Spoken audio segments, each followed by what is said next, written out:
እንዴት እዚህ የሚለኝ ቪዲዮ መጥቶልኝ ጭራሽ የሆነ ቦታ ተከፍሎልን ሄደን እንድንማርም ተጋብዘን ነበር አሉ ፕሮቴስታንት ወንድሞቻችን ጋር መልካም ወጣት ነው የሚባለው።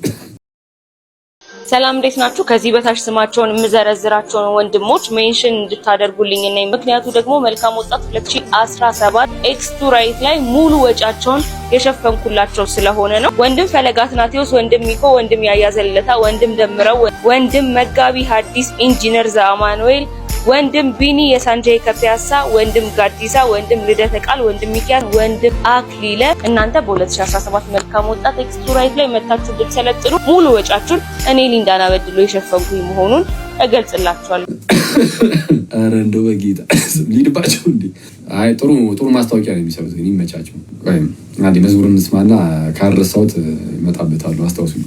ማስታወቂያ ከመሪያቸው እስከ ተከታዮቹ ድረስ ማስታወቂያ የሚሰሩበት መንገድ አንደኛ መሪው የሆነ ኮንትሮቨርሻል የሆነ ነገር ወይ አጨቃጫቂ የሚመስል ነገር አሁን መቶ ጠቅ ያደርጋል። ልክ ቀኑ ሲደርስ ማለት ነው የሚባሉ።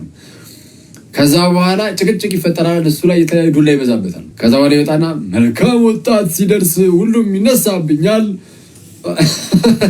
መልካም ወጣት ሲደርስ ነገር ይፈልጉኛል። መልካም ወጣት ሲደርስ ይቋጫው። በቃ አመቱን ሙሉ ሲሰሩ የነበሩትን ነጠላ መልካም ወጣት ሲደርስ ነው የሚቋጩት። መልካም ወጣት ሲደርስ ሁሉም ይነሳብኛል።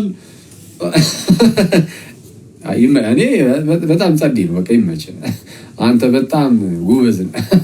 ሺዎቹ ተከታዮቹ ልጆቹ ደግሞ ረግ ብለው የሆነ ውጊያ ይጀምራሉ ምናምን። ከዛው ላይ የሚያስጨውት ነገር መልካም ወጣት ሲመጣ በቃ ያችሁ ጭቅጭቅ በዛ ይባላል ምናምን። አረ ይመቻቸው። ከዛን ጭራሽ ደግሞ አምራለን እዚህ ቲክቶክ ላይ ያሉ ክርስቲያኖችን ሚዲያ ላይ የተወሰነ የሚታወቁትን ስማቸውን ዘርዘር አደረጉና ያው እንግዲህ ሂሳብ ከፊ በኔ በቃ ወጪ ምናምን ወጪ ከቨር አድርጌ ያለው እና ለምን አትመጡም አይነት ነገር ተጋበዝን። የተጋበዝን የት ነው? አረ ቆይ ማቤቴን ይሄድበታል። ቆይ እዚህ ቆይ አንዴ መዝሙር እንስማ። አሁን እንትና ተወኝ አንዴ መዝሙር ልስማ መጀመሪያ። እኔ በጣም መንፈሳችን ይታደስ በመዝሙር እናንተ ሰዎች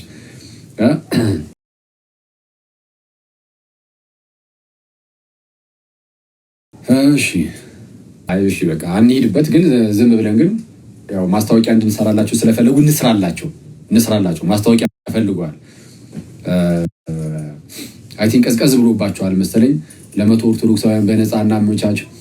እንደዚህ ደግሞ ለና አክሊል እና ለሌሎች ወንድሞችንም ስም በመጥራት እንደዚሁ እኔ ወጪያቸውን ከፍዬ ምናምን እሱ ጋር በተያያዘ እኔ በጣም ፈኒ ነው። በመጀመሪያ ደረጃ ያቺ ቆንጂት የሰራሽው ልጅ ምንድነው እንደው ወጪያችሁን ከፍላለሁ ምናምን ብላ እኔንም አስባይ ነበረ።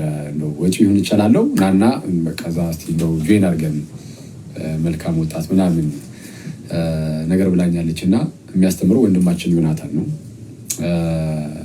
አስተባባሪዎቹ ደግሞ እነዚህ ያው እነሱ ልጆች ናቸውና እህታችን ወጪውን ተይውና እኔ በነፃ ማለት እናንተ ጋር ወጪ ስላለ ወጪ ከፍላለሁ ብለሽኛል አይደል?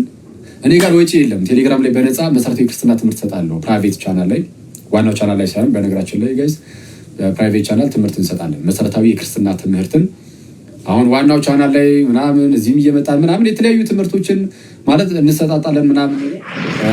ከዛ መጀመሪያ ደግሞ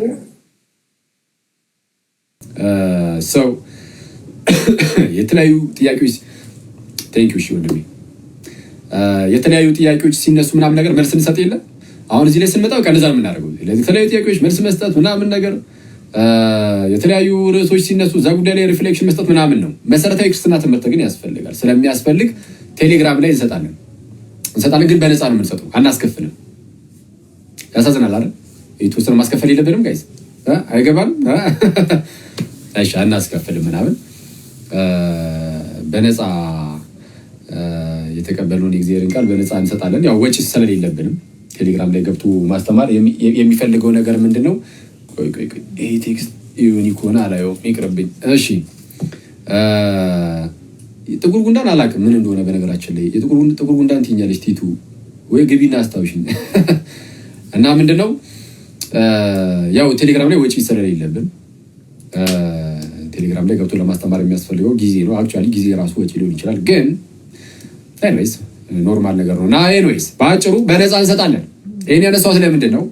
ወዳጃችን እንደው አይ ቲንክ በክፍያ ምናምን እያደረገ እየወሰደ የተወሰነ ትምህርት ሰጥቶ ይሸኛል መሰለኝ እና እንደው ወጪያችሁን ልዝጋ ምናምን እና ናና ምናምን እያለች ስለሆነ ወጪ የሌለው ቦታ የሆነ በነፃ መምህራችሁን ይዛችሁት ነው።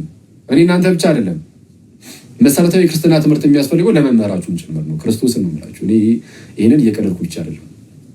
በጌታ ፊት ሆኜ የምነግራችሁ ነገር እኔ መምህራችሁ መሰረታዊ የክርስትና ትምህርት ያስፈልጋል።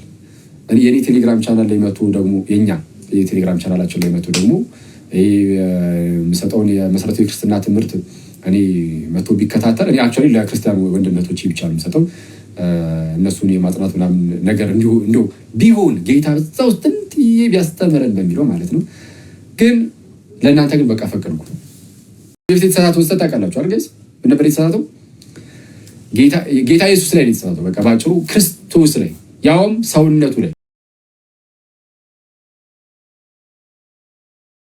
ኢየሱስ አምላክ ነው ምናምን፣ ግን ሰውነቱ ግን እንደኛ አይደለም ወይም ደግሞ ከኛ አይነት ሰው አይደለም ብሎ ያስተምር የነበረ ሰው ነው። እንግዲህ እንዴ አጂ ቆንጂት ምን አረግ ነው የምትይኝ? ከቅድስት ድንግል ማርያም ስጋን አልነሳም ኢየሱስ ብሎ ሲያስተምር የነበረ ከዛ በኋላ ከ5 ዓመት በኋላ ደግሞ መጥቶ ዮሐንስ ወንጌል ሳስጠና እንዲህ ብዬ እኮ ተሳስቼ ነበረ ብሎ ያስጨበጨበ ልጅ ነው እኛን የሚያስተምረው በጌታ የክርስትና ምን ሌላ ነገር ነው የሚያስተምረን። የክርስትና ትምህርት አይደለም። የክርስትና ትምህርት ካልሆነ ንገሩንና ወይ ምናልባት ኢለርኒንግ ምናምን ካለ ኦንላይን ላይ ምናምን ጊዜ እንትን ላለማባከንም የሚጠቅመን ከሆነ እዚሁ ዝም ብለን እንማርለት። ክርስትና ላይ ግን መቶ እኛ ጋር ቴሌግራም በነፃ ይማር መሰረታዊ ክርስትና ትምህርት ክርስቶስን። እኔ እንደዛ ቢያደርግ ጥሩ ነው። እናንተም እንደዛው እና ያው ማስታወቂያችሁን አትስቡብን ባጋ ላያችን ላይ ያረፍቱን ያው ፈቅደንላችሁ የተወሰነ እንደተሰሩ እና መጀመሪያ ትምህርት ያስፈልጋል። ለማስተማር ባይዚ ትምህርት ይፈልጋል። ቅዱስ ያዕቆብም ከእናንተ ብዙዎች አስተማሪዎች አይሁኑ ይላል። አክቹዋሊ ይሄ ለፕሮቴስታንት ለኦርቶዶክስ ነው የሚሆነው ይሄ ጥቅስ። ከእናንተ ብዙዎች አስተማሪዎች አትሁኑ ተባለ። ባይዚ በጣም ትልቅ ቃል ነው በነገራችን ላይ። በእኛ ዘንድም ብዙ ሰዎች ብዙም በማናውቀው አሁን እኔ አስተማሪ አይደለሁም ጋይስ። እኔ ከወመሪዎች ዋነኛ ከዛ በኋላ የተወሰኑ ወመሪዎች እዚህ ጋር አሉ።